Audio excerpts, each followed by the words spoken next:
Hello दोस्तों, स्वागत है आप सभी का आपके अपने YouTube channel the career navigator में। दोस्तों, आज के इस वीडियोस में हम लोग जानेंगे प्रायद्वीपीय भारत की नदियों को। पिछली वीडियोस में दोस्तों हमने हिमालय अपवाह तंत्र की हर एक महत्वपूर्ण नदियों को डिटेल में समझा था। यदि आपने पिछली वीडियोस नहीं देखी है तो लिंक डिस्क्रिप्शन में दे रखी है दोस्तों, आप देख लीजिए। सेम दोस्तों पिछली वीडियोस की तरह ही हम प्रायद्वीपीय भारत की नदियों को डिटेल में और बारीकी से समझेंगे। भारत की हर एक छोटी बड़ी नदियों को दोस्तों हम एनिमेशन के माध्यम से डिटेल में समझेंगे। वीडियो अगर आपको पसंद आए तो वीडियो को लाइक, शेयर और चैनल को सब्सक्राइब जरूर करें। इसी के साथ दोस्तों हम आज के इस वीडियो को स्टार्ट करते हैं। Let's begin.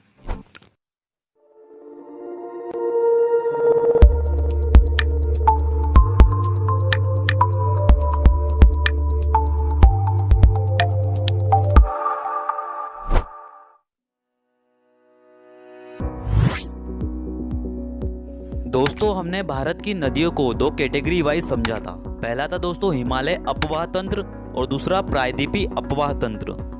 हमने दोस्तों पिछली वीडियोस में हिमालय अपवाह तंत्र की हर एक नदियों को डिटेल में समझा था। जैसा कि दोस्तों हम सभी को पता है, हिमालय अपवाह तंत्र में प्रमुखतया सिंधु नदी तंत्र, यमुना नदी तंत्र, गंगा नदी तंत्र और ब्रह्मपुत्र नदी तंत्र शामिल है। इन सभी नदी तंत्र को दोस्तों हमने पिछली वीडियोस में काफ़ी अच्छे से डिस्कस किया है। यदि आपने वह वीडियो नहीं देखी है तो लिंक डिस्क्रिप्शन में दे रखी है, आप देख लीजिए। आज दोस्तों हम बात करने वाले हैं प्रायद्वीपीय भारत की प्रमुख नदियों की। जी हाँ दोस्तों, आज हम प्रायद्वीपीय भारत की प्रमुख नदियों को डिटेल में और बारीकी से समझने वाले हैं। दोस्तों प्रायद्वीपीय पठारी भाग की हर एक नदी तंत्र को हम डिटेल में समझेंगे। बस दोस्तों वीडियो को अंत तक जरूर देखना। दोस्तों प्रायद्वीपीय भारत की प्रमुख नदियों में नर्मदा नदी, महानदी, गोदावरी नदी, कृष्णा नदी और कावेरी नदी शामिल है। यह सभी नदी दोस्तों प्रायद्वीपीय भारत की प्रमुख नदियां हैं। प्रायद्वीपीय भारत की नदियों में दोस्तों हमने नर्मदा नदी और महानदी तंत्र को अच्छे से डिस्कस किया था। यदि दोस्तों आपने वह वीडियो नहीं देखी है तो लिंक डिस्क्रिप्शन में दे रखी है, आप देख लीजिए। दोस्तों आज की हमारी शुरुआत होने वाली है गोदावरी नदी तंत्र से।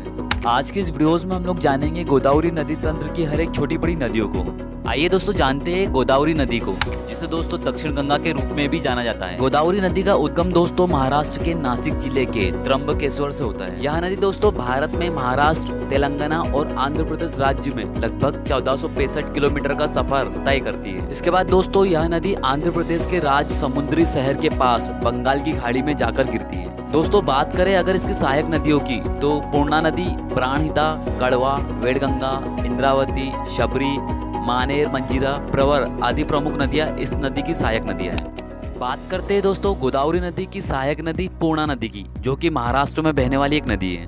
यह नदी दोस्तों महाराष्ट्र के महाड गांव के पास गोदावरी नदी में जाकर मिलती है। बात करते हैं दोस्तों पेनगंगा नदी की, जो कि वर्धा नदी की एक सहायक नदी है।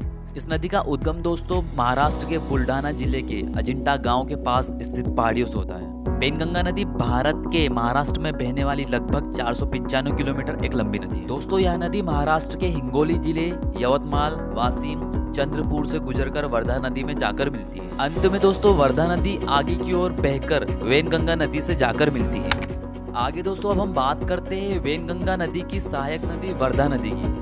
इस नदी का उद्गम दोस्तों मध्य प्रदेश के बैतूल जिले की मुल्ताई तहसील में स्थित वर्धन शिखर पर्वतमाला से होता है। यह नदी दोस्तों मध्य प्रदेश में 32 किलोमीटर पश्चिम की ओर बहकर महाराष्ट्र में प्रवेश करती है। इसके बाद दोस्तों यह नदी 528 किलोमीटर आगे की ओर बहकर महाराष्ट्र और तेलंगाना की राज्य सीमा पर वेनगंगा नदी से जाकर मिलती है। इसके बाद दोस्तों इस संयुक्त रूप को प्राणहिता नदी के नाम से जाना जाता है। आगे चलकर दोस्तों प्राणहिता नदी का विलय गोदावरी नदी से होता है।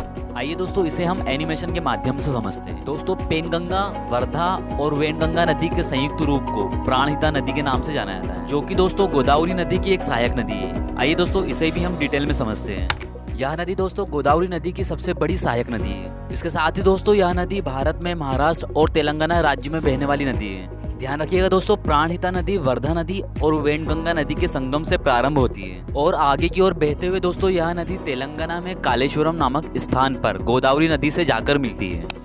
बात करते हैं दोस्तों गोदावरी नदी की अगली सहायक नदी इंद्रावती नदी की। यह नदी दोस्तों भारत के उड़ीसा, छत्तीसगढ़ और तेलंगाना राज्य में बहने वाली एक नदी है।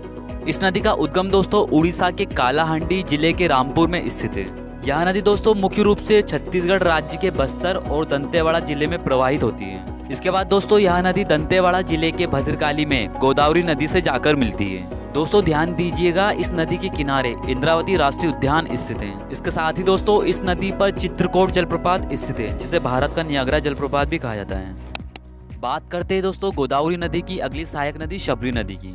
शबरी नदी दोस्तों भारत के ओडिशा से प्रारंभ होकर तेलंगाना और आंध्र प्रदेश में बहते हुए गोदावरी नदी में जाकर मिलती है। तो देखा दोस्तों आपने, हमने गोदावरी नदी तंत्र की हर एक छोटी बड़ी सहायक नदियों को बारीकी से और डिटेल में समझा। आगे दोस्तों अब हम बात करेंगे गोदावरी नदी की अगली सहायक नदी प्रवर नदी की।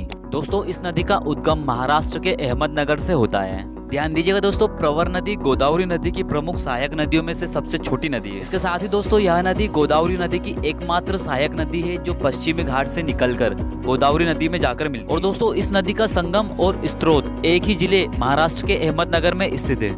आगे दोस्तों अब हम बात करते हैं गोदावरी नदी की अगली सहायक नदी मंजीरा नदी की, जो कि दोस्तों महाराष्ट्र, कर्नाटक और तेलंगाना राज्यों में बहने वाली एक नदी है। इस नदी का उद्गम दोस्तों महाराष्ट्र के अहमदनगर के पास बालाघाट पर्वतमाला से होता है। और दोस्तों यह नदी आगे की ओर बहते हुए निजामाबाद के पास गोदावरी नदी में जाकर मिलती है। बात करते हैं दोस्तों गोदावरी नदी की अगली सहायक नदी मानेर नदी की। यह नदी दोस्तों तेलंगाना राज्य में बहने वाली गोदावरी की एक सहायक नदी है। इस नदी पर दोस्तों मानेर बांध स्थित है, जो कि दोस्तों करीमनगर, तेलंगाना और रामगुंडम में एनटीपीसी बिजली संयंत्र और पीने का पानी प्रदान करती है। तो देखा दोस्तों आपने, हमने गोदावरी नदी तंत्र की हर एक छोटी बड़ी नदियों को बारीकी से और डिटेल में समझा। उम्मीद करता हूं दोस्तों आपको यह इन्फॉर्मेटिव वीडियोस काफी पसंद आई होगी। जल्द मिलेंगे दोस्तों फिर एक नई इन्फॉर्मेटिव वीडियोस के साथ। तब तक के लिए जय हिंद, जय भारत।